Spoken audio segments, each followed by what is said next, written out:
All right, welcome back to the Spot the Ball podcast. It's your undefeated champ, Ron Wells. It's your boy, Willie Love the Third. Coming to you live from the MyBillReview.com studios.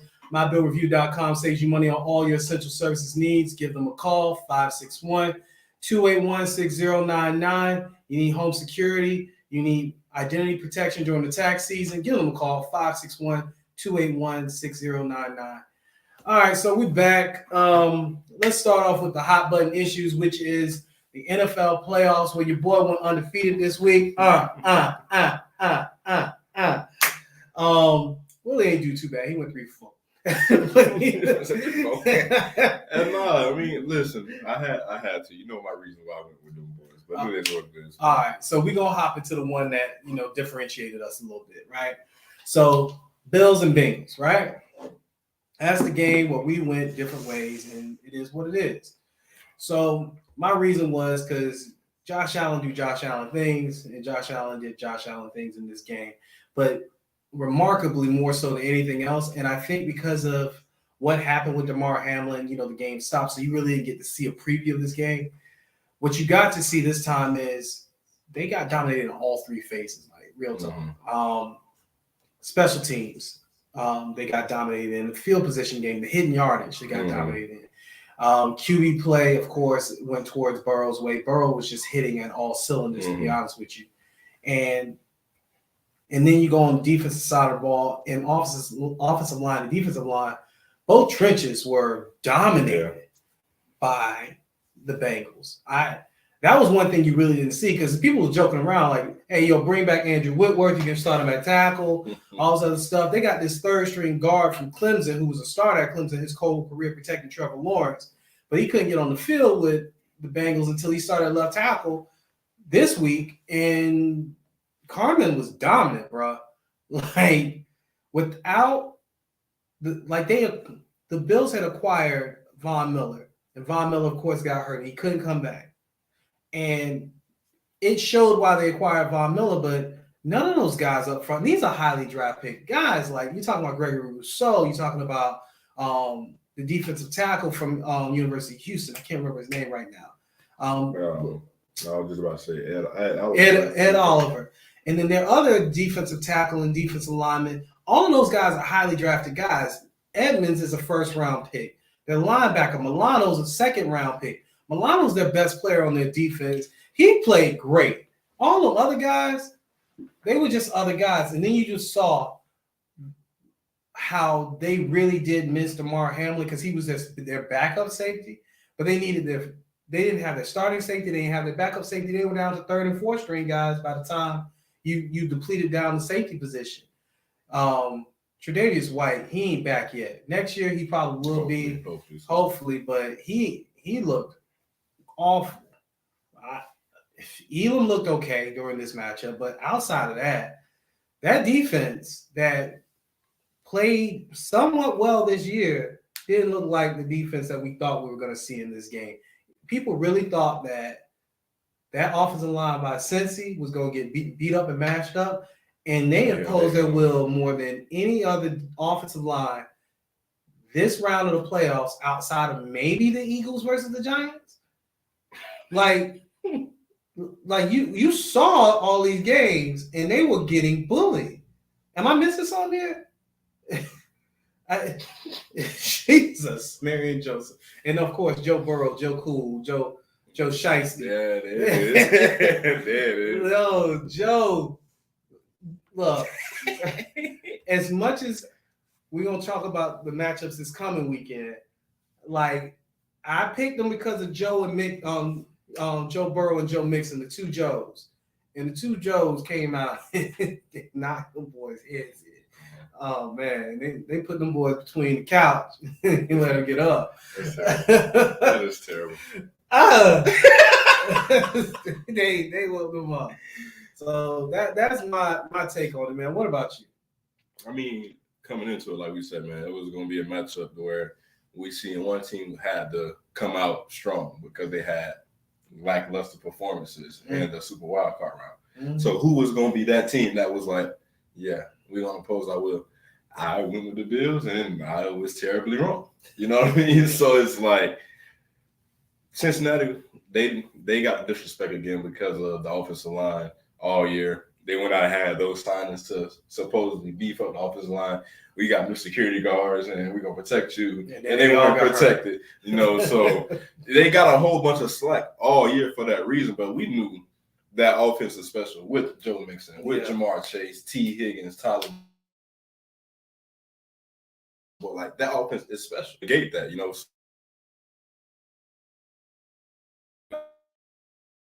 score a lot of points at will because they have the offense. Then they have a very great defense. So it's like, I'm going to get them the edge experience-wise, what we've seen throughout the year, and it's like completeness. I went with Buffalo. Again, it's the playoffs. You take one bad day and you're gone. Ain't no second chances. So you don't have your best. It's a wrap. And since he came out with something to prove, and now we see I was about to transition, but since he came out with a point to prove, and we're going to the next round soon, because I was about to literally transition to that matchup, but that was what it was. And then on the other side of it, in the AFC, you had Kansas City and the Jaguars. And Jaguars played a great game. Oh, no, they definitely did. The point spread we said that 9.5 was too much. And we did. In my opinion, it was Jacksonville time to take over that game when Mahomes went out. When it was 10-7, you had to take care of business. I'm not going to sit here and say Henny is a bad quarterback. It's really the system. That's offense is a system. You can't mess up. They call great plays to put you in position to make the plays, and you can't mess it up. So when Henny comes in, even though he has great experience, and he has won games for the Chiefs in prior history, at that time as a team, no matter who you are, if that guy that's getting half a bill goes out, you have to take control of the game, because in my opinion, if he comes back, when he comes back, there's nothing for you. So they, that 10-7, that was their window, and they missed their window. Even though they kept it close, 27-20. They kept it close. I get it. But that window, which was a small window, was the window you needed to go and take control of that game and try to go up at least 10 and give yourself a chance, because we knew Mahomes was coming back. He already missed the game probably 2 years prior when they was in Cleveland, where he went out the game, I should say. Yeah. He wasn't doing that again. You saw how he was on the sideline. He wasn't standing out for long. So Jacksonville, you played a great game, and not much, I don't want to say not much, but a lot of people probably didn't give you a chance. You probably didn't get the chance that you deserve just because it's the names, right? Kansas City, Patrick Mahomes, Andy Reid, Bieniemy, like the names. We're not even talking about a whole bunch of players. We're talking about a quarterback and two offensive-minded coaches. Very much so. And we're not giving you the credit because, it's still important offense. And it's the Jacksonville Jaguars that went 9-8 and won a bad division. You weren't getting the credit. But you played a great game the first round, Super Wild Card, and you still played a great game. And that's a lot for Jacksonville to hang their hats on and come back into next year and be excited about. And one thing about it is, and with Jacksonville, we can talk about them when it comes to drafting and things like that in the offseason, because that's where we really are going to flourish. We keep telling y'all the offseason's coming, coming. And you see how we're giving you it in the college football ranks, and we'll talk about that in a minute. But with this game, it was the tale of a team that's been here so many times and a team that just got here. Exactly. Because what do we always say about the NFL?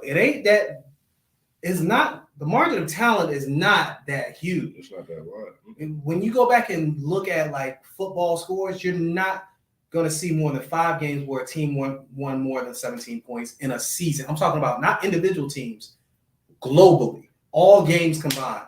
It's more, I want to say less than 5 to 10 games globally that have been won by more than 17 points. In college football, that's a weekend. Yeah. So the talent gap is the best of the best of the best. And what they always say, the old adage is, a lot of teams lose more games than a lot of teams actually win them. And no offense to the Jags at all. Great game, great season, how they played. But you get back to that window that you're talking about, that window where Mahomes went out, the Jags were still outscored by the Chiefs. Chad Henne scored a touchdown. They scored a field goal. He scored it quick. He scored it quick. And what made it so bad was he made a completion, and Pacheco bounces off to the outside on a run and hits up the sideline, and there you go. They throwing a 1 yard touchdown pass. I saw something on Twitter. It was like, I just knew he was making that. Me and my dad, and these old heads call it head and booty. You know how you see a little player who head back. You don't even see his name play because he's so tiny. That was Pacheco in that particular play. And where it comes down to is this, right? Andy Reid and even Doug Peterson, who is a disciple of Andy Reid, not taking anything away from Doug Peterson. Andy Reid will swallow his pride and start a 7th round pick over a running back he drafted in the 1st round. Pacheco was 7th round pick. He's starting a running back that Pacheco in the 7th round over Clyde Edwards-Helaire, who 2 years ago, after winning a Super Bowl, he picked at the end of the 1st. And I haven't followed them like that running back wise this year. I knew that Clyde Edwards-Helaire was not healthy, but he had Ronald Jones. Yeah, he did. He does not care. And he got Jared McKinnon and Pacheco. Yeah, and McKinnon's a captain now.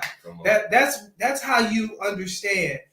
He will humble himself. He was like, yo, look, you ain't it. I'm a cut bait. It is what it is. McKinnon's bounced around the league. He was the backup running back in Minnesota. He was the backup running back in San Francisco. He came out of Georgia Tech. Like, these players that are unsung who are getting opportunities. Alan Lazard catches a touchdown pass. Aaron Rodgers said he wasn't good enough for him. Like, this is what great coaching is, and consistent coaching. And now Andy Reid it's like 100 wins to 5 losses after a bye week again. And there's a reason why. But Doug Peterson has the Jags on the right track. Unfortunately, these results aren't transferable to the next season. So you're going to have to see if these now second-year players like Etienne and like Trevor Lawrence, and see if these guys, Walker Little, your left tackle, can stay healthy and continue to build on this. See if Walker, your number 1 overall pick last year, can go ahead and make that next leap. Because he got handled this game. I don't think I heard his name once. Did you hear his name once? Did you see him make a sack? And that's the thing about being a rookie on the defensive line. I missed it. Yeah. That's the thing about being a rookie on the defensive line. But the Jags have a nice setup. Now, the hardest leap to make, just like in college football, is going from being a double-digit win team or being a team that made the playoffs your first time and going to, hey, let's go and win the division and let's see if we can get a bye week. Or let's see if we can be one of those higher seeds so we ain't got to see the Chiefs into the AFC title game. That's the hardest leap to make. It's not the leap from that part to being a champion. That's inches. A game, like you said, a bad game here, like Cincinnati and Buffalo, that is like an AFC title matchup. Like, we're going to get it again with with what's coming up now that we know that the Chiefs have won this game and it's going to be Bengals and Chiefs. But we're going to get it again because Buffalo's already been there. They're just trying to make that small little leap to Super Bowl and being a Super Bowl champion. You're already a Super Bowl contender. It's not that big of a gap. But the gap to being where those teams are to where the Jags are, we see them people rotate every year. 5 new teams make the playoffs every year without fail. It's a few that's consistent every year in, year out. There's a few. The only ones that make the playoffs consistently are either teams with these great quarterbacks or the Steelers every other year, because they ain't gonna go under 500. Not with Mike Tomlin. They in the playoffs every other year. That is the constant in the NFL. I'm not like, and when we were talking about with the Bengals game, another thing about the AFC North, I discount every bleeping game the AFC North plays against each other because they play so differently out of division because they get to beat up on each other in division. You can't play that style all year long. You see Lamar versus the Bills, the Jets, the Chiefs, whatever. It's a different Lamar Jackson than playing in his division. With the Bengals and he got to run the ball more. He got to Browns, yeah. He's like, Lamar can't throw. Lamar can't throw for 8 games this season. Lamar can't throw. And all of a sudden, you get out of that, and he's a 300-yard passer because that division is so black and blue. The AFC North is black and blue. But what it is, without fail, it's black and blue. Now let's bounce to the NFC side real quick. NFC, the most anticlimactic game, but we knew it, was the Eagles and the Giants. I told these people, look, I all respect to the Giants. We gave them their respect all year. We were one of the first podcasts be like, yo, what the Giants are doing? I don't know how they doing it. I don't know how they doing it, but they doing it. You know, Saquon doing a little thing. You know, it was baggy. Yeah, baggy. Daniel Jones doing this thing. You know, he's not turning the ball over. The O-line seems to be okay-ish. The defense seems to be getting it right. And then they face it off against the Eagles, and one of their former players, Bradbury, who they didn't want to pay last year, goes off and shows you who Daniel Jones really is again. And it's the quandary that the Giants are going to be in, because it don't make sense to talk about the game. It was so dominant. Like, when we said the Eagles have 2 Hall of Fame offensive linemen, that's all they talked about during that doggone telecast. And I don't listen to telecasts often, but my homeboys texted me. They're like, man, they keep talking about these Hall of Famers you be talking about in your podcast. Kelsey and Lane Johnson. I'm like, and they keep talking about this other guy, Simile or whatever his name. I'm like, yeah, I hear you.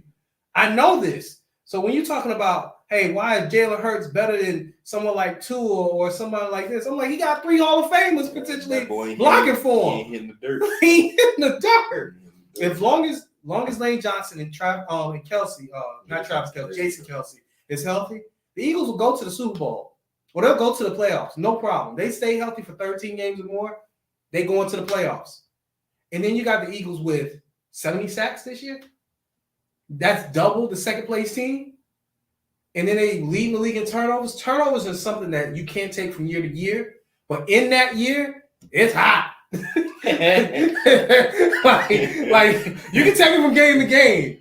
You can't turn the calendar and produce turnovers, but you can produce turnovers in that same year. And when you're this dominant with turnovers, they won the turnover by 3-0. AFC North. I mean NFC East. Like, it was a bad day when you finally saw the Eagles have Jalen Hurts out there. Let's move on. I'm not even gonna get into it. You hit the hammer on the nail. Let's move on. They the hammer. The Giants with the nail, and they split it. They had to get another one and split them again. Oh, man. Listen, I'm gonna let you jump to that Cowboys game because I'm gonna let you have it too. I'm not gonna be candid with you. I was in a revival Sunday night, so I didn't really get to much see it. Like, I didn't get really much like a real deep understand everything. Revival started at 6:30. Oh my gosh. Okay. So you remember how we said it would play out where it might be closer than what everybody think? Mm-hmm. It was closer than everybody thought. And I saw. I did see the alert that, but he still missed PATs. Okay. The Cowboys. Okay, the kicker missing the PAT. It got blocked, but it was gonna be missed. Mm-hmm. But it was lucky that it got blocked because it got him in his headspace like this one was blocked. I can't. And he made every single field goal thereafter. After that, okay. Field goal he made. But here's the kicker behind all of that. No pun intended. They ain't score another touchdown after that. Yeah. Dak threw 2 books, and they scored off of 2 books. Okay. That's the game. I've not seen the Dallas Cowboys actual Twitter page make a post about it. Oh my gosh. That's third, but that defense for Dallas, DeMarcus Lawrence reminded people why he's really, really good. Mm-hmm. And Michael Parsons played a really, really good game. He made somebody go parallel. He did that wrong arm that Reggie White dude, turned that dude like that. He was in the air, feet was parallel without being on the ground. I would say, so my coach would be asking this, how did that offensive line, offense in general, fare to the Cowboys defense? It didn't do well at all. Mm. And the reason why they finally won the game is because Dallas was on the field for too long. Dak lost them boys this game. And there's no other way to say it. Pollard exited the game with a broken ankle. Okay. And from then on out, he threw a book right after Pollard got injured. And they were in the red zone, bro. They were in the red zone. The kicker was finally right. And they did that. And then they had a 4th and 5 in between the 40s. And in a game like this, and your defense is playing that well, you gotta go for it. And Dallas played so conservatively, like that was Brock Purdy. And Brock Purdy didn't play well at all. Dallas's defense, honestly, should have an opportunity to punch Dak in the face, each and every one of them, because they played that well. Them boys were on the field so long in the second half Dallas scored a field goal in the second half. That's the only game. Meanwhile, the 49ers get, 2 field goals in the second half. Meanwhile, the 49ers get a touchdown and a field goal. And that's your game. What, 19-12 was the score, correct? 19-12. Because Dak, it was 9-6 at halftime, right? Yep. Dak threw 2 books that ended up being scores. He lost them this game. And he's getting paid $200 million. And they can't move off of him. And there's no reason to move off of McCarthy. There's no reason to move off your OC, Kellen Moore. If Kellen Moore moves on, it's because he's becoming a head coach. But McCarthy ain't the reason why they lost this game. Dalton Schultz, the tight end, not staying in bounds to catch the ball and going out of bounds. He's not the reason. Y'all weren't going to score. Dak wasn't playing well at all. I want to be racial, but he the black Ryan Tannehill. If any Dolphins fan has watched Ryan Tannehill play, and that is the comp. Ryan Tannehill had a problem hitting players in stride, hitting players where the ball is supposed to go. Dak threw it behind players on drag routes a ton. He threw it behind the player. That's why both those interceptions happened. He missed the mark. He didn't miss the target. He missed the mark. And then he had opportunities where he went deep against the wrong players. Like you got CeeDee Lamb, who's obviously a playmaker, so he's locked on him, right? He's throwing a seam against Tampa too, but you got big game Fred in the middle in your Tampa too. It's like throwing against Derrick Brooks. Like, what are you doing when you got Zeke underneath? You need 5 yards for the first down.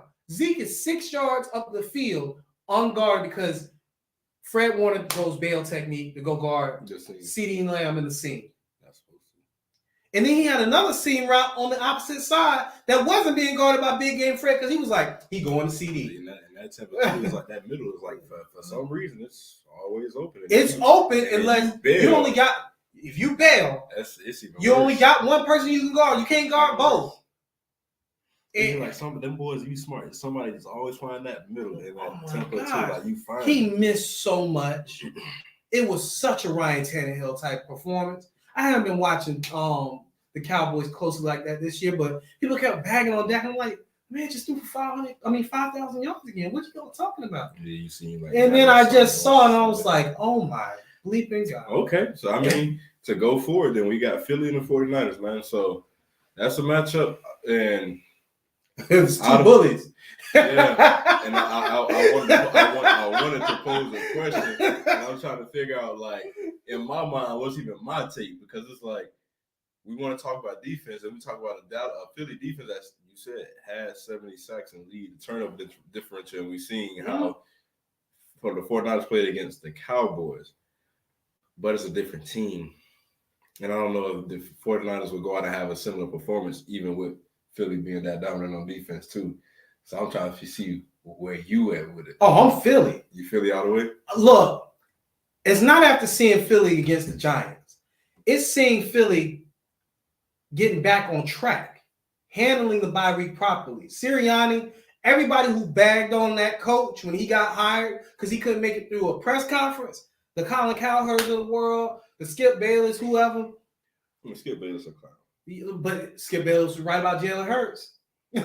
Nah, you seen that video of Skip Bayless on Twitter waiting in the hallway while the video was going to go, I guess, be upset with the Cowboys and with the jersey. Oh, no, he always does that. And man, look, if I'm looking at the door, this man, you see the jersey just like it. He's so old, though. But no, he was right about Jalen Hurts. If nothing else, he was right about that. I got to give him his props when he's right. He a lot of times wrong. But about Jalen Hurts, he was right. And what makes it, okay, Nick Sirianni had the testicular fortitude to sit Wentz, to go with Jalen Hurts and let Jalen Hurts go through some growing pains. And when he finally handed it all over to Jalen Hurts last year, October, Jalen Hurts has lost 3 games since last year, October. Not 2022 October, 2021 October. 3 starts he's only lost in that time frame.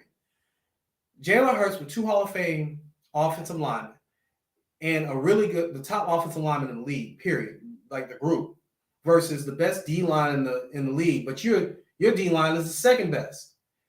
And you have the best offensive lineman in the league with Trent Williams, but you ain't got the best line. You just saw Michael Parsons turn that right tackle into a sleeper hole. I mean, oh my gosh, it was so bad, bro. Tombstone. He blocking like this, and then he got wrong arm. He looked like this. He went sideways, panoramic view. Not portrait mode. Oh, portrait mode, boy. Portrait mode. So I'm gonna listen. I was thinking about it, and I was leaning 49 this way. But in homage to you, what you sent me at 5 o'clock this morning before I got up for school. Not so fast, my friend. I almost wore the shirt too. This man sent me a picture of a not so fast shirt at like 5:30 in the morning. I had to be up at 6. So I'm up like, this man will whoop me up for a not so fast shirt. But I thought about it. I'm gonna go Philly. All right. I'm gonna go Philly. Hey, if I'm wrong, I'm wrong. But boy, I'm not just looking at it, bro. Like, I'm a stat guy, bro. 70 sacks, leading the turnover game, and based off of your, description of what happened, I like defense. Mm-hmm. So I gotta go with the defense. I have to. Both of them have really great defense. But if I'm not, if you still played terrible last week, and statistically Dallas ain't doing as much as Philly did. No, God, no, I can't do it. Not in good conscience. I wanted to go with the 49ers. I wanted to. The only reason why Dallas looks good against Philly is that division thing. They're not afraid of them. It's like the Dolphins playing the Bills. They ain't afraid of them. So you just have a familiarity complex to it. Mm. But yeah, man, it's gonna be fun though. I'm gonna enjoy watching that game. It's getting it's two little games, so it's disagree. So we'll see if we disagree up here in the AFC. Now we into it. So I think we are going to disagree at this juncture because I think the team he's going to pick was his pick to go to the Super Bowl this year. I think you picked Kansas City to go to the Super Bowl this year. Am I correct? I did. So he is going to go with Kansas City, right? Yes, because your pick has to stay alive. No matter how much you want to torment and bet on it, he got to stay with his pick, right? It's not even that. I still think Kansas City can do it. It's nothing against Joe Burrow. Gosh, please understand. It was hard for me to make the pick of the Chiefs, but I just had a good feeling about it from when we first did our podcast back in last week of October, beginning of September. Well, we made these picks. The problem was on the NFC side, I couldn't decide between the two teams that's in it right now. So 3 of my 4 that made it, or 4 of 4 that made it, actually. But guaranteed. I had the AFC and NFC championship game on lock. And I'm rolling with the teams that I picked to make it through. Well, I disagree with you. Yo, I love Joe Shiesty. I gotta go with it. I mean, I feel like the injury's gonna play a role in this game. And it just might. But at the same time, too, it's like I say I'm a defensive guy, but in this game you gotta go offense. And I'm not sitting here to say the Bengals offense is more potent than Kansas City. Don't get me on record saying that because I'm not saying it at all. But if I'm looking at dynamicness, just in general, I have to give the edge to Cincinnati. I give you that. I have to. If I'm giving the edge to a complete back, I'm giving it to Mixon. Mm-hmm. I give Pacheco Shifty, Speedy. I give you that. I got to give Kansas City the edge at the quarterback. I have to. So Kansas City got the quarterback. I'm giving Cincinnati the running back. The receiver room, I'm going to Cincinnati. Yeah. I'm going to Cincinnati. I'm talking about you have 3 dogs. You have 3 of them. Yeah. And I'm not going to sit here and say Kansas City can't cover them because they just might as well can. They apparently shut Stephon Diggs down. I mean, Kansas City did a nice job against the Jags too. It's just, look, everything you're saying is right on point. If we're going roster for roster, you got to go with Cincinnati. Cincinnati's top 10 players versus the Chiefs' top 10 players, it's a landslide. The difference for me is that we don't talk about a lot. Yeah, the difference with me is that people know that Kelsey's getting the ball, and it don't matter. It don't matter. I don't think Cincy's gonna have the linebackers to stop that, or even the safety help. They went to Kelsey 17 times. He had 14 catches. And I don't want to go with the Cincinnati just because I'm starting to want to go and see Eli Apple just to see him like this, bro. Shut up. No, but he had a good game. I don't care. Shut up and play, bro. Just play. He's like the Pat Bev of the NFL. Shut up and play. He ain't good enough to talk as much as you. Stop it. You was burnt toast in the Super Bowl last year, man. He was burnt toast a lot this year. Bro, He like was burnt toast in the last game. some Cancun in 3. Like, bro, relax. LeBron say, look, you just want to play. Bro, you want to talk to this. I don't talk to bro, you. Gotta relax. You poking the bear. You want to, why you say you poking the bear? Because you ain't talking Kansas City. You smart. You are smart. But I can recant that later in the week because he just liable to just say something stupid. Yeah. But you gotta hush. You gotta hush. I don't know. Like, just, I want to go with Cincy, man. I don't begrudge you as much as I did last week with the picks that we made. Look, it was only one pick. I know, but that one pick we were really on the other side of them now. We only one pick. Yo, I was like, they giving me 6 points. That's free money. Hey, we just want to look. We gotta disagree. We like to disagree, just for the sake of the show, man. But this one, I don't think we're doing disagreement for the sake of the show. I think that we firm in our stance on this one. We're firm in our stance on it, and we have really good reasons. I'm not knocking your reasons at all. Yo, you solid over there. You know what? How about this, Cincinnati? I'm not disrespecting you because I'm saying y'all winning the Super Bowl next year. How about that? But they are really just like they there, man. They are there. They are so there that it may be a free agent or a draft pick that just one player. One play. I wanted to say this earlier, and I didn't get to it. Like, especially when you speak on Von Miller, it's crazy. If it's free agency, you think about it. Think about the Von Miller impact and how he impacted the Bills early in the year. Mm-hmm. Then you go back to, it's only one other person I can say that changed the trajectory of a team, just like that, and that's Khalil Mack. Yeah. When he got traded to Chicago, he changed that team, and he changed it again with the Chargers too. He got them into the playoffs, but they couldn't get over it. I ain't like Chicago. It seemed like it when he got traded to Chicago. Man, it just And we made the playoffs 2 out of 4 years. He did my dog Tristan Wirfs dirty his rookie year. That boy suplex Tristan Wirfs his rookie year, and after that, Tristan Wirfs have been a dog. So Khalil, we thank you. Mm-hmm. We thank you. But not Khalil Mack's the only other person I can say in my lifetime that I've seen go to a team and single-handedly change the trajectory of the team. Now, if I'm wrong, there's another player or multiple other players that did it. You please tell me because you got more football than I do. But that's the only person that I know of. Because when you think about it, when Von Miller besides non-quarterback, let's say that. Non-quarterback. But when Von Miller hit the Rams, it took Von Miller and Jalen to make that Rams thing go.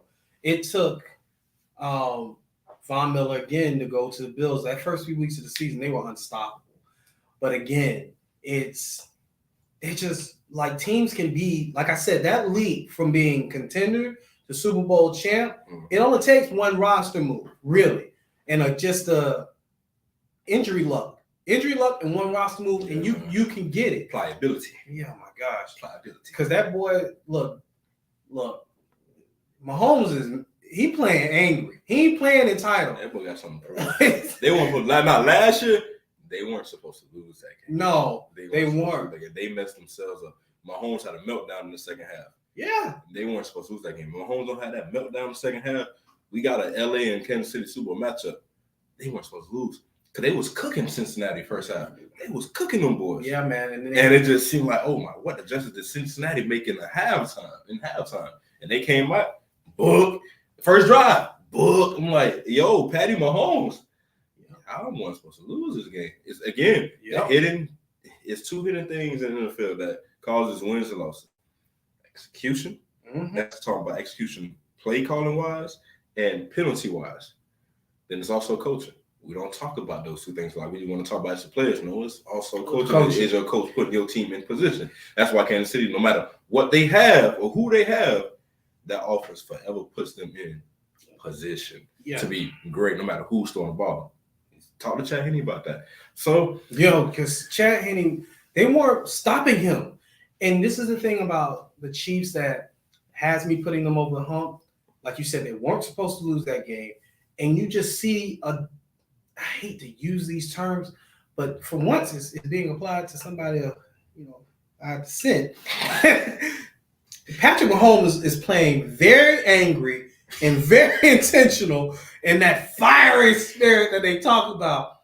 He is a man on a mission. And that whole I'm standing and watch the confetti thing, Mahomes ain't do that. He went back to the locker room and tore it up. That man is playing mad. His brother ain't tweeting. His wife ain't tweeting. Nobody's doing nothing. That man is looking to win Super Bowls and nothing else. And he's like, he's just doing it. He's doing it with a different fervor that is not an entitlement thing. He's used to making this round. Yeah. He ain't been a season he ain't made this round. Just consistently winning in this round. Yeah, in the Super Bowl thing with the Bucks, he was hurt. He kind of could brush that off and shrug it off. He got back to the AFC title game last year, and like you said, he melted down a bit. For the first time, we saw a chink in that armor that we had never really seen, because he didn't throw books against Tampa like that. Yeah. I think he threw one interception in that Super Bowl. That was at the end, or two.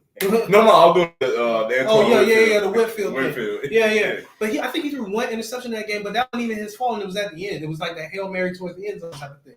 But the way that ball found somebody's hands from his team when he was falling flat. Last year he definitely amazing last year. I have no line to get around. You couldn't. It is what it is. We won. That's all that matters. You look. It won. That's all. I'm not saying the winner of this game wins the Super Bowl, but I'm saying they got a good chance. They got the best chance out of all four of these teams. Now moving on to the NFC, right? San Francisco, Philly. We went over there. Oh, we already went over there. Yeah, we gotta go to college. You want to give a double back? No. We gotta go to college football. Oh gosh, let's go. All right, so the first one of the week is the one that everybody's kind of been talking about, and that's that Ed Reed story. Him basically being stripped of head coaching duties from Bethune-Cookman. I tend to lean on his side. Cookman put out a statement saying that he wasn't accepting the position or he was stepping down. He was withdrawing his name from consideration. Got it. And Ed Reed, this all started about 2 weeks ago, where he said, "Hey, I understand what Deion was talking about some things around here. It's a broken mentality, this, that, and the third." And then he went on to elaborate because he was getting cooked on Twitter. And he said something simple as, "I'm not how my nuts." His contract's not signed, wasn't prepared. And then on top of that, too, when he came to his office, it was trash. Dirty, disrespectful. And he had to clean up fields so that his team could practice. Now, on Twitter, you have people talking about, they just went through a hurricane, right? Well, the hurricane that they're talking about happened late October, early November, which was more than 120 days away from the time he showed up. And I don't think cleaning the inside of an office was that. But people made this dissertation on Twitter about the underfunding of this. And I don't think a janitor costs for $12 an hour, if I'm not mistaken, right? 15, 12, what is it? Something around there. So you can pick up trash. But his team is going around, not his team like his entourage. No, his football team that he's not even being paid to coach yet is going around campus cleaning up the campus. They said they would do it every Sunday. And he's inspiring change, being a change agent, but vocalizing it, and now that he can't be your head coach. Now I'm going to let you go from there because that was the background of it. No, I'm set. And I graduated from the illustrious Bethune-Cookman University. I did. And I'm on the side of Ed Reed because I'm putting it to you like this. My senior year, we protested some of these very similar things. We sat out there 2 days. I ain't go to classes. A lot of us ain't go to classes for 2 days protesting because the first day we got called into the board of trustees, little meeting room, all that. They told us one thing and then go try to backdoor us later on in the day with another thing. Oh, that's how we doing? Oh, bet. We out there a second day. We did this. Voice not heard as students. Even before I got there as a student, way back in 2012, it's the same similar issues that even older alumnus and alumni was protesting or talking about, and it's not happening. But then you have a person of power get to that point, and I can get with you with the social media rants. It could have been done a little differently. That's cool, but at the same time, do your research on who you're hiring. is he has an interview when he's talking about his own teammates in the locker room with trash, taking off wrist tape, ankle tape, and just throwing it on the floor when the trash can is right there. And he's getting on them and he's picking up their wrist tape and all this stuff, dirty towels. So the team janitors or cleaners don't have to do it. This is the person he is.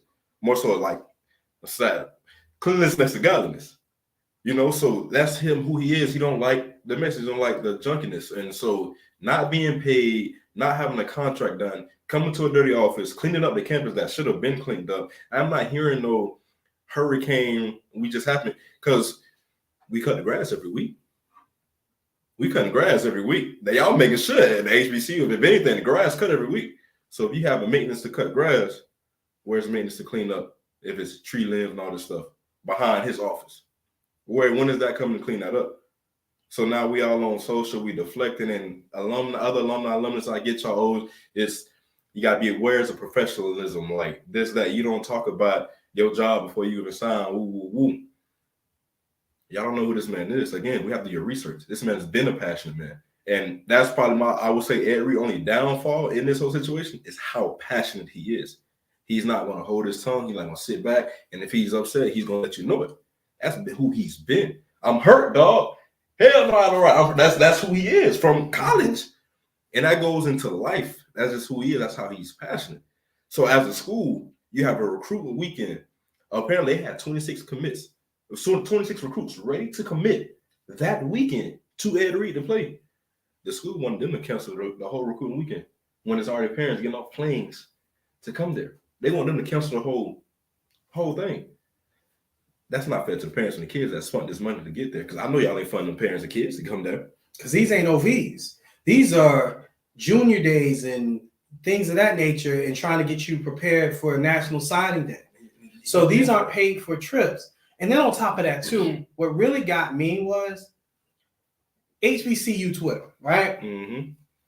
You go from trying to give a dissertation instead of just talking about, yeah, man, maybe we should have cleaned up the campus. Because that's what he talked about, was just being clean.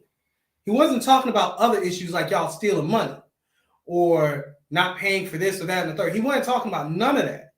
And then at that point in time, then what comes even further into focus is that you talk about a man with passion, or you don't like him swearing, or you don't want him to get on social media. Well, how you want him to get on social media for this, but not for that? Because you want him on social media to recruit your players, but you don't want him on social media to bring attention and light to subjects that make the college experience better for someone like him who graduated from your school. And my whole thing is, it's not better in his pockets. It's better in your experience. To my knowledge. Now, if I'm wrong, somebody please tell me I'm wrong. But to my knowledge, in my years of going there, I ain't seen no athletic team going around just free willy-nilly picking up trash, picking up tree limbs with no coach. I ain't seen it. I've seen community service. I get it. We're doing community service. And a lot of people doing it. Okay, maybe I see it. But just doing it and say, oh, we can do this every week. You got players saying we'll do it every week. I never seen that, nor have I heard that. That's going to show you that he came in. I'm crazy. I'm making men. I'm making men amongst boys. Like, we're making men. So if you're going to be here in my program, you under me, I'm going to make you a man. And I'm going to talk to you like a man. You got a lot of athletes or football players saying that. That man, we talked about life. We talked about being a man. We talked about this, talked about that before he even coached it down. Oh, so he's investing in these kids. Before I even got paid. Let me say that. Before I even got paid, I'm investing. I'm playing chess with these kids. I'm doing all that I can. Someone just say, now you got these players coming back and coming out and like, now they speaking, now they signing petitions, and this is what they want. He found somebody's wallet and turned it into them. Somebody put out a tweet to disparage this man for making sure his players aren't smoking marijuana. So they ain't passing so they can pass a drug test. He ain't sitting there trying to drug test them. You already know somebody's smoking weed, because if they're breaking it up and doing whatever they're supposed to be doing and rolling it, you can smell it on their fingertips. Somebody said that's CTE. He sounds like a drunk man with CTE. You're disparaging this man. Once he comes out and tells you the truth about yourself, now you're telling everybody he's crazy. In the midst of all that with a wallet. A man who literally is not known for big hits in the league or taking big hits. You're telling me that man has CTE, a ball hawk safety. Granted, everybody does. You get hit in the league. Don't get it twisted. But he ain't the one out there killing himself. He ain't that type of player. He ain't Brian Dawkins. You got an intern president on the Roland Martin show talking about this and that. Then you got players coming back. Look, man, we ain't even seen this man. First time the player said, first time I seen him is when he spoke at the banquet at Classic. So they said he been intern president for 2 years. I didn't even know who this guy was. You just I didn't even know who this guy was. So you talking about, well, I'm out at 19. So 2 years ago, I ain't know we were still on interim presidents. You feel me? So it's like, yeah, I'm out the loop like that, and I get it. And we got people talking about money issues, this and that, that and that. That ain't a money issue to pick up trash. That's where it stems from. Because when he went on his rant about shady stuff going on, that's without them saying, oh, he withdrew his name. So basically, you lying on me now. You don't want me here. You forcing me out. You lying on me. So now I'm working amongst Judas. Shady stuff is going on. So now you're attacking my character. So now I'm speaking on that. So now it's to the point where now it's too late now because he's just making the school look bad. But he on that rant, or I'm on us. Somebody say he mutton the school because he's on live and he's picking up trash. Or you mutton the school. I'm mutton us. But we can't pick up after ourselves. We got water bottles on the ground that we not picking up. That sounds like somebody trying to make sure the school is clean. That's someone trying to show other parents that he's recruiting their young men to show that they're accountable for where they attend school and they're proud of it. Exactly. So that's not money, but we just being sensitive. So everybody's talking about everybody getting out of emotions because Ed Reed did this, Ed Reed did that. So we got to be professional. You don't talk about a job that you ain't signed for, or you don't go to your job and talk to your boss like this, that, and the third. Ooh. You may not. Some people may. But let me know the job that you've been hired for, that you showed up to the office or you went to the interview and they're showing you around the building and they're showing you where your desk is going to be and that desk is messy. Have you ever been there, even at Walmart? And you took the job. You took the job. You've been saying, oh yeah, y'all can get that clean. You get that tour around the building. Hey, this, that, and the third. I got firms recruiting me right now. They show me around their buildings, whether it be, this top 5 banking institution, this top 5 banking institution, this independent practice. They're showing me their facilities. Hey, I got one that literally is, we're in this office today, but come across the hall and see what we're building next door that you're going to be a part of. Yeah. And it's all brand new paint, and they're going to show me your best. Because this whole situation is wild and it's tough, and it's like, you're going to have two sides no matter what the argument is, right? Because even still now, it's like, with just who Ed Reed is and him getting ready, knowing that Ed Reed is coming to coach, Charles Barkley donating bread. Then you talking about you got Shaq ready and others ready to donate bread. You got Edgerrin James, and to my knowledge, Ray Lewis is on campus as well. So you're bringing exposure and attention to the school because EJ made a whole video, them going in the cab and everything. He's showing you positive. You got his network. And you see the people he's touched. His network is coming to touch you. That ain't never wanted to touch you. Showing your school everything. You got even on that same video, he seen somebody with a Miami jacket on. Mm-hmm. Stopping and talking to the kids. My homegirl, sis, KJ, impromptu interview. This man stopped there to interview with her. So I don't know if she posted yet, but she posted on the gram. And she was so excited because she saw the man by one of the doors and did an impromptu interview, and he did it. So it wasn't he was I'm still at Reed. I only do it for my Instagram team. Yeah. None of that. No, because if I was able to show, if she had it on the reel, I will show you the reel right now on my phone because I seen it. So it's for me to see somebody I know I came into school with to be able to have something like that. I'm all smiles. That's major. I'm jealous. I've been jealous. To be a student again, I've been jealous. So the impact this man could have had is overshadowed because it literally went from being on social media, picking up trash, to somebody saying something, basically attacking him, and we basically want him to make the high road, take the high road, and he did it. So he's like, what's the high road to take to ask for a clean office? So you tell me, how am I mutting us? Yeah. If I'm trying to I'm telling y'all that as us, as a school, we got to do better. So I'm mutting us because I want us to do better. I want us to be clean. I want us to get this stuff done. So I'm holding you accountable. In that school, Bethune-Cookman University, my school, don't like to be on the scrutiny. They don't like to be on the screen. They don't want to be in the media. So this is where we got all this from. Oh, we don't want you here because now you bringing light to a lot of things. So now these kids, a lot of alumni. Oh, and they protesting as we speak. They're already protesting on your campus. So if you saying a person like me who went to a PWI didn't have a voice in this, we don't know because we ain't never been there. Well, I got somebody on my podcast who shares a mic with me every week on Tuesdays. And he's saying the same thing. And then you got your own students on campus currently protesting. Talking about, but his issues didn't matter. You want him to take the high road. What was the high road to take to ask for a clean office? Yeah, cool. I'm getting stuff.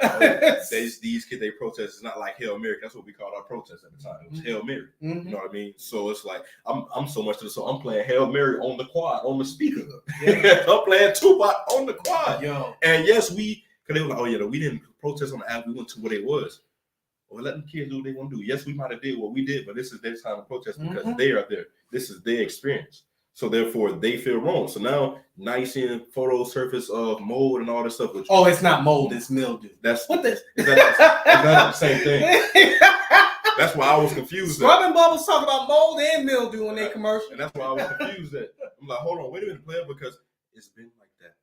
Even when I was there, it's a whole dorm on campus. If we're gonna be candid, to be honest, I don't care. I'm gone, and it is what it is. This already here. Meg's been shut down since before I even got there. And that has mold and mildew in there if you want to go that way. And it's not even, it's a whole bunch of stuff in there. When are y'all going to take care of that? Y'all haven't. Because I'm a member of Phi Beta Sigma. And our plot is right by Meg. So talking to old heads, older brothers used to be like, they were beloved because a lot of, Meg was a girls dorm. So a lot of girls just come out and the first thing you see is the Sigma plot. Yeah. And they were cool people and they would talk to the students and that and third. So it was beloved. Now that when I got all that mold and stuff and they had to move everybody out, he did nothing to fix that. That stayed that way. So these are issues that's been there. And because somebody's talking about trash, now we got an issue. Oh, it's because he's cussing? Oh, yeah, I'm a Big Brother Donnie, the band director, Donovan Wells. Big Brother Donnie. Yeah. Have you not heard this man? I haven't heard this man say some wild stuff to these band students. But bro, it's still, what gets me is you're saying you don't like his approach, but all them other approaches it look like for a person who just left your school. Yeah, them approaches didn't work. And let's put it like this: you heard Big Brother Donnie say stuff on the Netflix special Marching Orders, so it's not like it's no surprise. It's not even. It's made national media attention. Oh, why they let him talk to him like that? Why he talking to kids like that? Oh, y'all got a watered down version of Wells. It gets worse, but that was still fine to put on social media, right? Or Netflix, right? That was cool. Of him talking to his students, his band students like that. Then he talking about music, like the music they playing. Excuse me? Listen, I'm not gonna lie to you. I've been on a plot. We had a big speaker. I wasn't playing clean music. I can recall one time I got told to play a different change of music. And I've been, at that time I was on campus. I became a member of Phi Beta Sigma in spring 18. I graduated in fall of 19.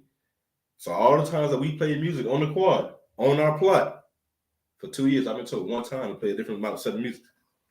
So now, oh my God. And even now, I'm at home. I'm sorry, I got so fixed. I said this. What's going on? Because we got cursing on campus at homecoming, we're performing cursing on campus, music got cussing. And I said, oh, wait a minute. When I was in, that was a no-go. Wasn't no cussing in anything. Not a performance, not playing no music, not none of this. And I'm like, yo, what happened? What changed? Because that was my first, this year homecoming? What, last year? Now, last year homecoming was my first time back since the first homecoming we had after COVID.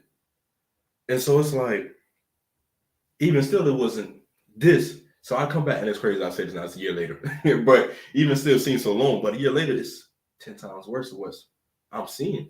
But we mad at his music. We're mad at what you're mad at is, and what they're trying to demean him for is you're trying to call this man insane or suffering from a debilitating disease.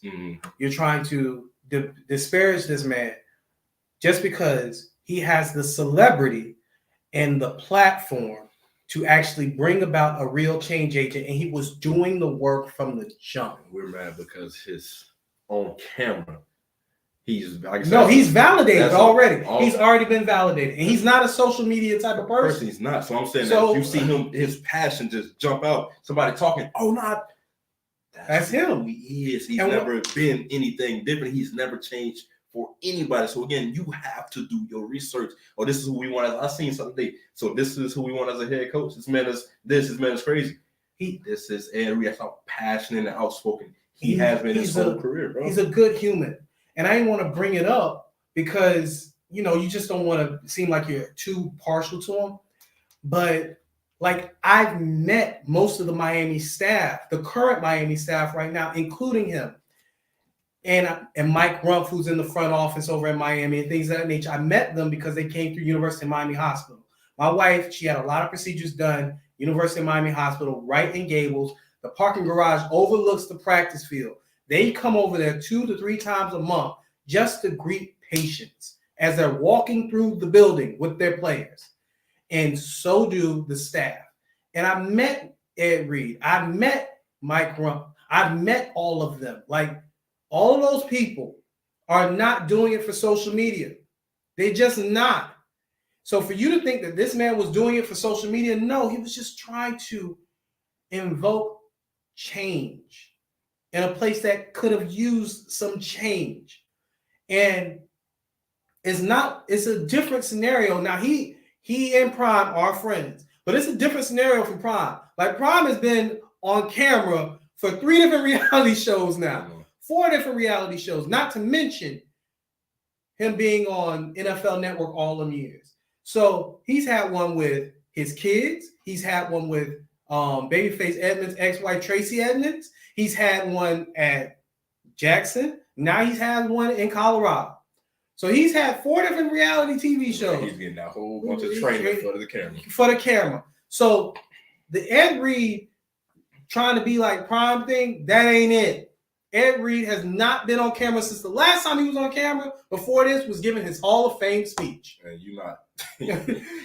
you talking, nobody talking back to you. Yeah, that was the last time that he was on camera by request. Because we want him, so we're upset because we want him to look a certain way on camera for our institution. And I can see what y'all saying and where y'all coming from. But at the same time, you have to know your party. You have to know who you're hiring, because we were all so excited for this hiring. A week ago. We was all so excited about who we had bringing in. But it's crazy. As soon as he started speaking on stuff, as soon as he went on social media to speak on issues, which a lot of us do. A lot of us talk about our university on social, everywhere, to other people outside of the campus. Oh, yeah, all HBCUs had that problem. All HBCUs got this problem financially. Oh, we all had this, we had that. Oh, they all cut the grass. We can do that, right? Because we went there. So we get somebody that did not go to HBCU, played in the league, went to a predominantly white institution to play college ball. So now that he's there and he's speaking on issues, we immediately jump down on him like, nah. Instead of saying, why not us? Why can't we have what he came from? Mm-hmm. Why can't we take some of that input? Because he was literally chief of staff of a program. And that dictates the culture of a program. And he literally was doing the work. Like, so this ain't no title that he just had. No, he was doing things. We talked a lot about University of Miami.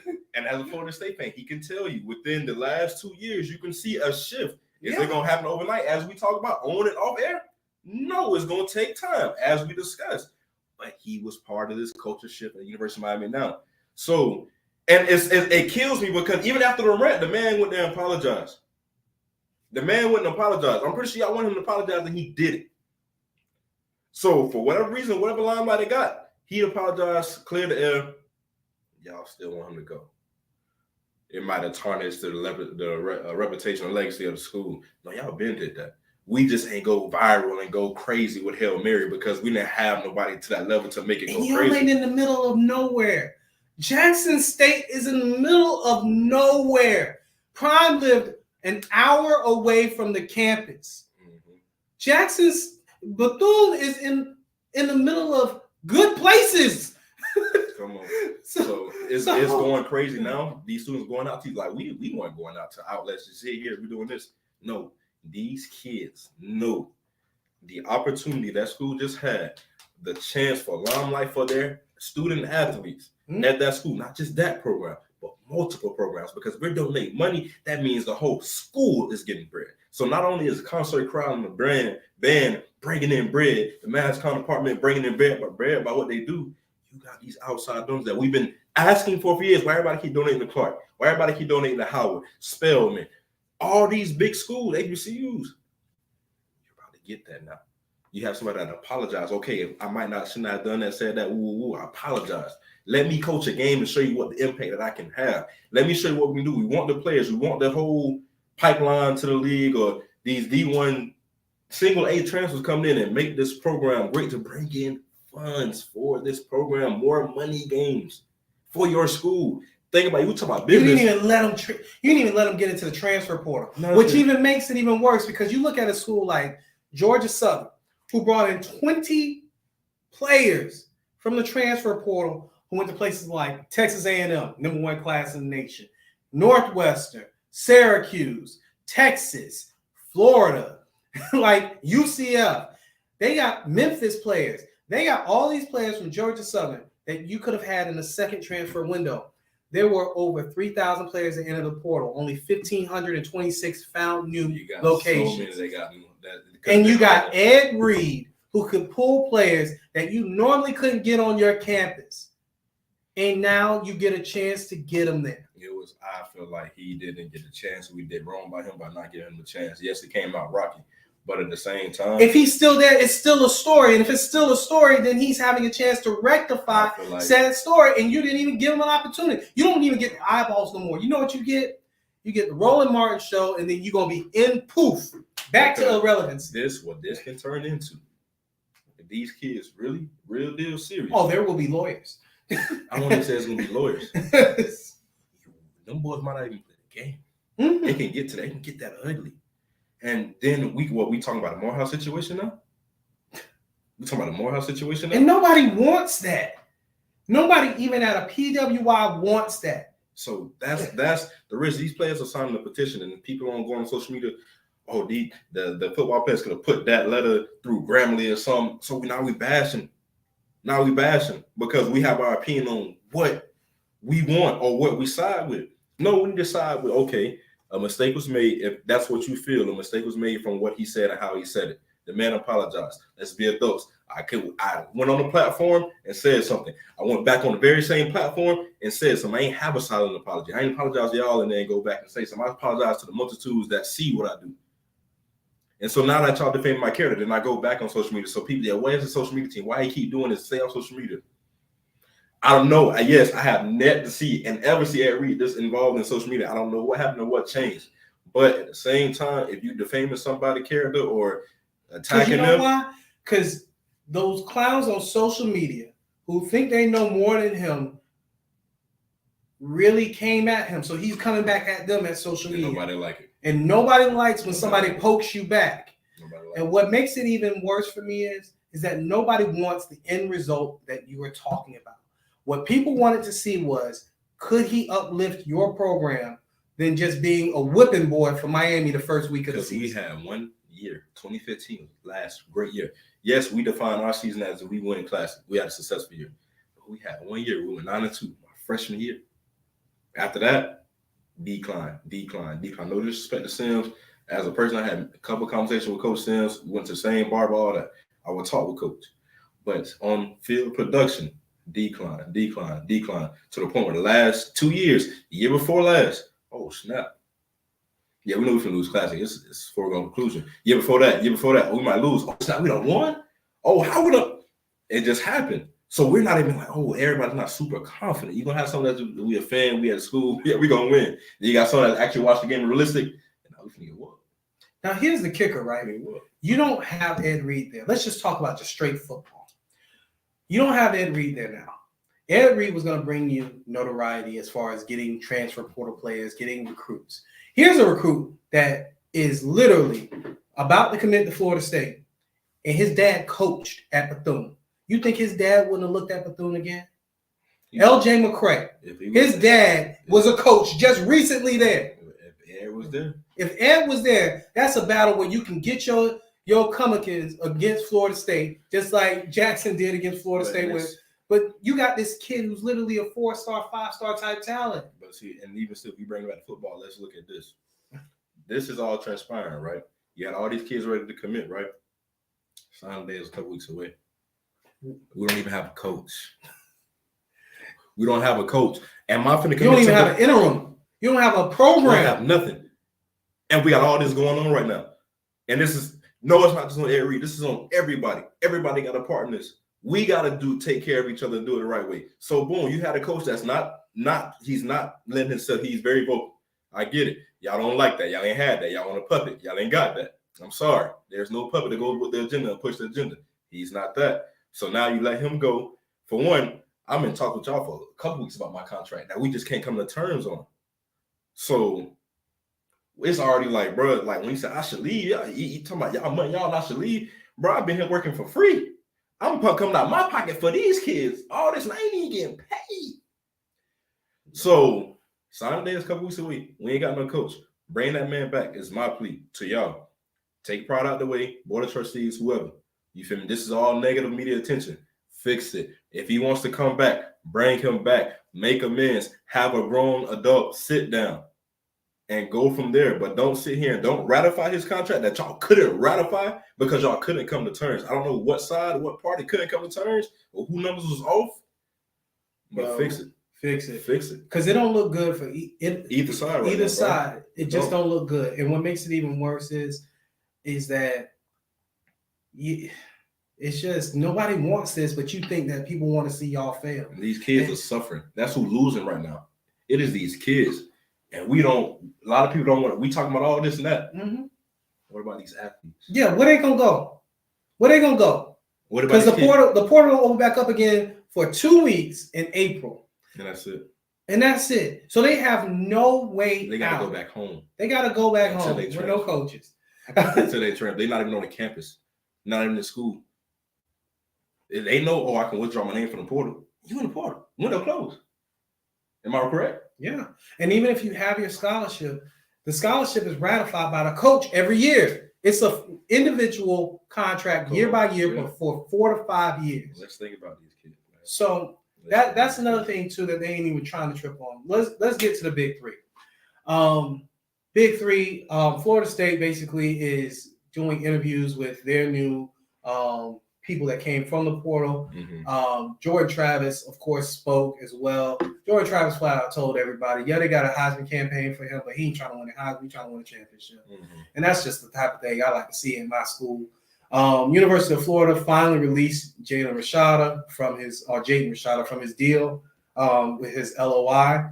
So now he can go and sign elsewhere. He visited Arizona State with Kenny Dillingham, a former Florida State offensive coordinator. He also has plans to visit UCLA and Oregon and also Colorado, I believe. So Prime ain't hard to find. Prime ain't hard to find. And if he gets the trifecta, he has knocked off all big three schools for their top player in their classes. Yeah, because he just flipped Kamani. And I'll let you get that. No, I told you. I'm glad it's over. He's just glad it's over. I'm glad the saga is over. It was going to happen. Do it. Just don't string us along. But at the same time it happened, it is what it is. That class just falls to 7. Mm-hmm. You still got a great class with or without him. So that is what it is. But they also just got another transfer from Iowa that's been on campus for a week now, but actually just made it official yesterday. Terry. So they say he played 4 games and were hurt for the rest of the season, but he graded out at 79. Yeah, he hasn't played much, but he's been playing for a really good coach in Iowa. So I'm not even – Iowa's defense, if you pick off an Iowa player, great. He's been coached well. He might be your starting corner over Brown. And that's why. But even still. If you got Brown and him, you're adding depth. So I don't think he's depth. I think he's really good. He can plug and play. Yeah. But at the same time, my whole thing is in that room. Mm-hmm. You need it. It was because last year, you got to think about as far as experience-wise and people-wise, that room was thin. So you're putting young guys on the field. So now you got Devontae Brown, you got Terry Brown. That's now 2 veteran guys in that room amongst your guys that was already there. So you just adding a mix amongst your young guys. No, I think it's a really good pickup. I just hope Phil Steele doesn't mess him up. That's Kevin Steele and John and Gaddis. We still don't know, so we got to figure out. So that's what the big 3, man. Another high-profile thing that happened over the weekend when it came to college football is Nick Saban basically told his defensive coordinator to go play with Lane Kiffin over in Ole Miss. So Bill O'Brien is with the Patriots now. Yeah. So look, the way it's looking like it's going with Alabama, the rumors that I'm hearing is Jim Leonard may be the defensive coordinator, and be the full-on secondaries coach for Nick Saban. He'll get to call the defense, but of course Nick is going to have a lot to do with it. but it will be his defense, and that will probably get him into a better job. The name on the offense I'm hearing is recently fired Arizona head coach Cliff Kingsbury, but he over in Bora Bora or the Philippines right now, living his best life. His social media is amazing. That boy said, I got a one-way ticket. Yo, people thought his house during the NFL draft during COVID was nice. Nah, that boy Yo, that man said, hey, I ain't got a coach. Y'all just gave me a contract, but that's who they're targeting, it looks like. And that would be a home run hire, again, for Nick Saban, who always makes home run hires like Todd this. Monken is, away from he's a name for the NFL teams now for offensive coordinator. So Monken can be gone from Georgia. So that's two of the powers making changes on the offensive, like the major offensive and defensive roles. So we kind of see if Monken leaves Georgia and see kind of link with Tampa. Hey, look, man, I would love for him back to be at Tampa. I would love for Monken to just go back to the league in general because we got a tight end that we recruited, and we tired of him taking every tight end in the nation. And look, with all due respect, like seriously, Todd Monken is an amazing coordinator. He uses tight ends too. Yeah, he uses them some series. He does. Look, UGA is still UGA. I think did I pick them to win the title again next year? I'm not sure. I don't know, but if it's way too early, that's where I'm going. If it's way too early, that's where I'm going. Yeah, look. Somebody talking about some Alabama. No, it's Georgia time to run college football. Finally have it. It's gonna happen. It's so hard to win 3 in a row, though. It is. It really is, and it is. Like I knew back to back was happening. It's so hard to win 3 in a row. I can't say way too early right now, but I'm leaning now, just like you. I think that's I think that's it for the podcast. We kind of went on a little tangent there, and we deserved it. We had a full show, and I'm gonna clip some of this stuff, and I might put it on my social just to get some alumni, man. Yeah, just go get a mat for me. Give me some of them so I can put that on mine too. I'm gonna run some feathers. Spot the Ball podcast takes on this every situation, and I have somebody we can talk business. We can talk business. Yeah. You want to talk about how it works with college football and scholarships? We can talk that. If you want to sit down and have a conversation and let some steam out, we can be on StreamYard and put it on the show. That's up to you. And if you want the HBCU, you want somebody who know HBCUs. And they might tell me I don't know nothing. Oh my God. Tell me I don't know nothing. I'm just speaking on I was a student. I'm not looking into this and that with born treasury, this and that. I just know my experience and what I feel like these kids are thinking now because I was once in their shoes. And I wasn't getting hurt, and my opinion didn't matter. So right now, they protesting, and it's just more viral now than us. Y'all feel like we had a more effective protest. We didn't garner national media attention. So in my mind, this is a more effective protest because now you finally got the attention of everybody. Roland Martin. And you got Ed Reed, football players and the intern president on that, and it's circling all through Twitter. And everybody, NFL reporters, college reporters, everybody talk about it. This is more effective because they talk about Ed Reed first, now the kids protesting. Now they talk about the kids protesting. So you got a coach fired. Now the kids getting their attention. He didn't even get hired, let alone fired. So this is more effective. I love Hail Mary. I love our movement. But let them kids have their day and their moment and their time. They will. And, I meant to mention this. I'm sorry. We're still going. Camp security trying to block off the quad and the Whitehall, all the entrance and stuff for the protest. So you telling me, again, this is a school that's not doing right or not doing wrong by these kids? If I'm trying to do something, y'all locking stuff off and blocking stuff and this, that, and third, so we can't do? And they still did it anyway. Them kids going to have their way. They had a better process. I'm sorry. Sign out alumnus. They got a better one. This is Spot the Ball podcast. I'm your boy, Willie Love III. This is my guy, Ron Wells. And we'll see y'all next week on another one. Peace.